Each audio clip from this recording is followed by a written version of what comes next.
మనకి ఎయిర్లైన్స్ లాంటి వాటిట్లో సరిగ్గా గనక పట్టుబడితే ఎట్లా ఉంటుంది? చైనాలో జరిగినటువంటి సంఘటన. ఒక ప్రయాణికుడు ఫ్లైట్లో ఎక్కాడు, కూర్చున్నాడు. తర్వాతన వెనకాల ఏదో టచ్ తీయబోతే ఒక సూది గుచ్చుకుంది. అది ఇంజెక్షన్ సూది.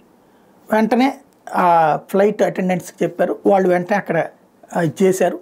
తర్వాత ఆ సూది అంతకుముందు దిగిపోయినటువంటి వ్యక్తిది అని తేల్చారు. క్లీన్ ఎందుకు చేయలేదు అన్నటువంటిది అడిగాడు.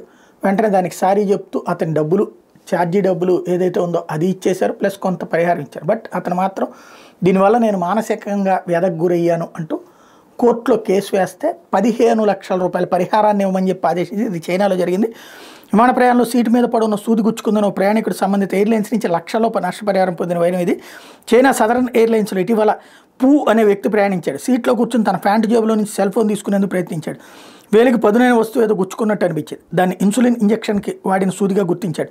విమాన సిబ్బంది అతడి గాయానికి వెంటనే ప్రథమ చికిత్స చేశారు. అంతకుముందు ఆ సీట్లో కూర్చున్న మరో ప్రయాణికుడు ఇంజెక్షన్ అక్కడే వదిలేసినట్టు దర్యాప్తులో తేలింది.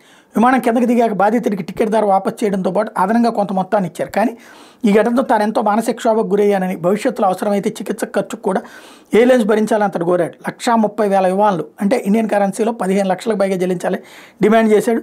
ఎయిర్లైన్స్ సంస్థ ససేమిరాండంతో న్యాయస్థానంలో దావా వేశాడు. ఆ తర్వాత వీళ్ళ మధ్య రాజీ కుదిరి కథ సుఖాంతమైంది. ఫైనల్గా లక్షల్లో పరిహారం పొందాడు అనమాట.